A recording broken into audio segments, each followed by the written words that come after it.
Hello everyone, welcome. Again, like most of our recent videos, I'm starting off by apologising for the fact that in our last episode, Kyle and I had promised to make more videos, but we are honestly trying our best, but it's very difficult to try and meet up to work on these videos. So I decided, 2016, new year, and I thought I may do some shortish reviews on films that I'm seeing as I see them. So yeah, so episode 1 is about The Revenant, as you can see behind me. Very nice. Yes, I planned that to be there. That's very clever. Okay, yeah, I'm getting a little off topic here, but this is a highly talked about film and really anticipated, probably since the trailer came out. I think I didn't really know much about it before I saw the trailer, but all I knew was that it was DiCaprio, and it looked to me initially like a gritty sort of Western style sort of film. But yeah, it's anything but your conventional Western film. So let's go on to the film. The film stars DiCaprio as a man called Hugh Glass, and he's only ever referred to as Glass in this film. And he's basically with a group of fur trappers, so they're getting pelts made out of certain animals that they hunt in the wild and whatnot. And basically their camp gets attacked by Native Americans, which sets DiCaprio off with about 8 surviving members of his crew, and they're trying to get back to civilization. Glass ends up getting brutally attacked by a bear on his travels, and his group tried to carry him back via a makeshift stretcher. And obviously the questions come into play: do we leave him behind so that we all survive, or we keep him treated as long as we can?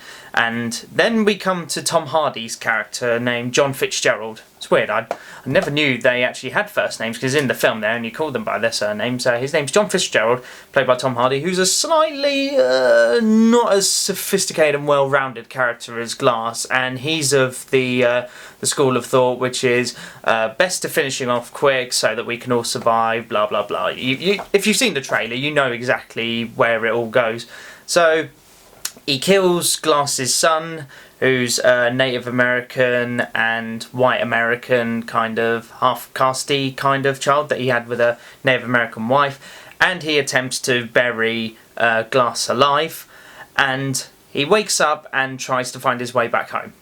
That's the basic premise. Not going to give away any spoilers in this review, just talk about the film. I mean, in essence, the story is quite simple. It's a story about surviving against the elements, certain characters you meet along the way, and just surviving in like the harshest conditions I could possibly imagine in this film.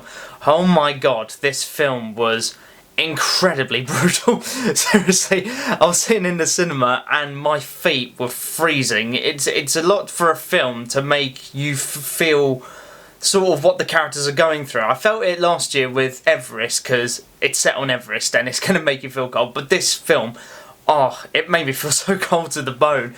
And how DiCaprio managed to put himself through so much of this harsh terrain, and apparently he insisted on making the film as brutal and sort of true to life as possible, and it really shows in the film. You really feel that you're not watching DiCaprio try to play this character, you're literally watching this character go through all these different traumas. And speaking of traumas, let's just get to this bear attack, because oh man, because you don't see much of it in the trailer. You just see the bear attack him and maybe throw him about the place. Oh, when you see the film, it is so much more than that. Literally, from start to finish, it's done in one take. And I don't know if they managed to actually film it in one take, or if they do one of those Alfonso Cuarón style things where they get multiple clips and they blend them together to make it look like one clip, like what they did in Gravity. But obviously that was easier because they did it all on green screen. But it is an amazing sequence, and many of the action sequences in this film are done in one take. Well, either done in one take or made to look like they were done in one take. But either way, it makes it so compelling to watch, especially considering I don't think it was the very opening scene that's an action sequence, or if it's like the second scene or whatever. But after that happened, I was gobsmacked. It's so much for a film to really grab the audience's attention and make you think, oh my god, I am in for such a good film. And it was such a good film. I mean, it was 2.5 hours long, which is longer than the conventional film. And some people call it a slow burner, but I don't think it was, because, you know, you've got one character in the harshest of American environments. And can I say, the American landscapes in this film are beautiful. Like, not since Lord of the Rings, I don't think, have I seen a film that's got so much beautiful natural shots as this film. It is stunning. And, you know, it's one guy traipsing through the wilderness trying to survive. You know, it's not going to be fast-paced action all the time, but I never felt that it was a slow burner. I never thought, oh, you know, when am I going to get to something interesting? You know, it just was really compelling viewing. And, yeah, onto the performances. DiCaprio, he needs this Oscar, honestly.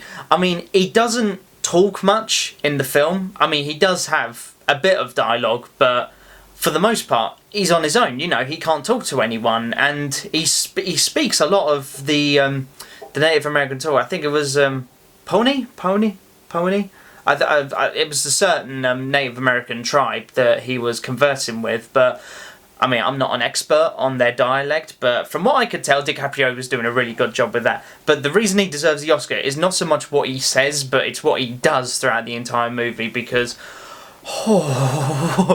it's like this scene in the film where Glassy's on like the shore of this river, and he spots these Native Americans who have been chasing them, and he kind of tries to get out of view of them, and he just backs into this water, and that water must be absolutely freezing. And you know, like when you go to the swimming pool and you get in and you think, oh, it's really cold, I better put my shoulders under so that I feel warm. DiCaprio, he just slides into the water and he doesn't flinch. He does not flinch at all. And like I said earlier, you're not watching him act, you're watching this character. That's how good his performance is. And some of the things he has to go through after this bear attack, and the prosthetic makeup on those wounds and that is just incredible. The costumes are so convincing, and the pelts, they look so warm. That was the only saving grace, was that no matter how much snow and like cold terrain there was around, at least the pelts looked warm. They looked really warm. Tom Hardy does a very good performance as Fitzgerald, because he doesn't come across as like an extremely mentally unstable character. I don't think that's what they were going for. I think they were just kind of going for that character's mindset as the greater good in a way, or, you know, I'm going to die out here unless we dispose of him so that we can all get back. But towards the end, I think he kind of does descend into a bit of crap whistle, so that's better. Yeah, apart from that, you have Captain Henry, played by Domhnall Gleeson, who also coincidentally played General Hux in Star Wars The Force Awakens, which at the time I was watching it thinking, I swear I know this guy from somewhere. It's the guy for Harry Potter. Yes, of course, he's Bill Weasley. And he was very good. He has such a convincing American accent in this film. You have another British actor, Will Poulter, playing Bridger, I think I wrote his name right. And yeah, he was very good. For a young man, I mean, I don't know how old he is, but I just assume he's like a teenager or young adult. And he gets put through quite a lot of, not physical abuse obviously, but like being exposed to the elements and that. And I gotta give him credit for that. And then you have Glass's son, Hawk, played by Forrest Goodluck. That is an awesome surname. That is a really good surname. And yeah, there's not many films that I've seen that actually have genuine Native American actors, and for the most part, they were all really good in this film. I mean, they spoke their own tongue, they spoke English. Did they speak English?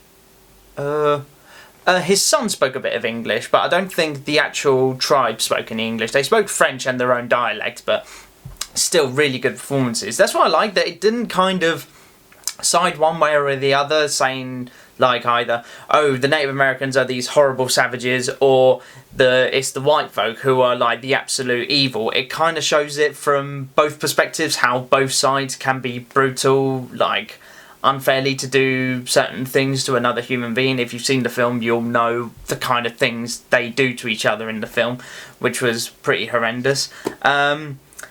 yeah, performances, 10 out of 10. I can't fault anyone's performances in this film.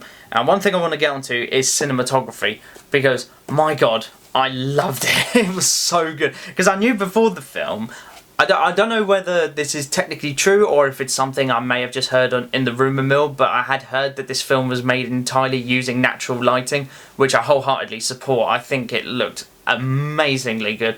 And when I watched the film, I kind of thought it again, like, you could just tell where it's natural lighting and when they've kind of toned it up a bit, but especially the night scenes, there's like minimal amount of lighting on a character's face, and especially with the American landscapes, like when it's sunset or when it's gloomy, it really looks atmospheric. That is the best word to describe these cutaways between scenes, because they just cut to these landscape shots and they are stunningly beautiful, honestly.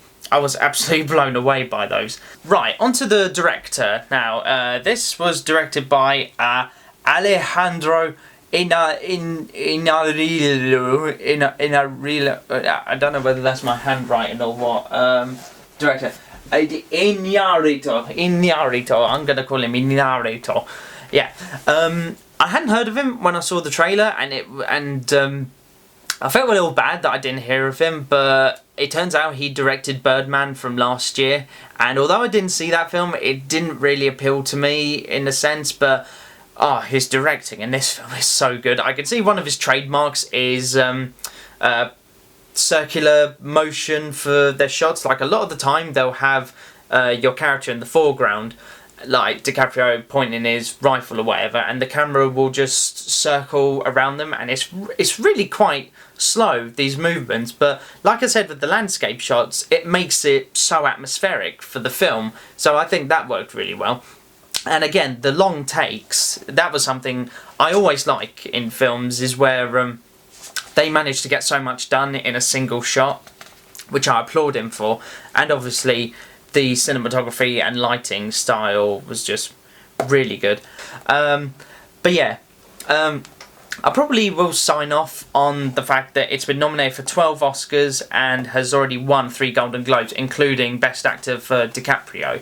And admittedly, since Return of the King won the Best Picture award back in 2003, I felt that the Best Picture winners haven't always really been the ones I would agree with. Like, since then, I'd say probably about 3 or 4 of them I would actually agree with. I don't know what it is with the Oscars at the moment, where they're just kind of turning their noses up at films that I feel should be Best Picture contenders. But yeah, this definitely deserves to be in the running for the Best Picture award, which is such a shame, because I was really hoping The Martian would win it, because I absolutely loved that film as well, and Matt Damon's performance. So I kind of desperately want those to win it, but if The Revenant and DiCaprio win the awards, I have no complaints from me whatsoever, because this is Best Picture material.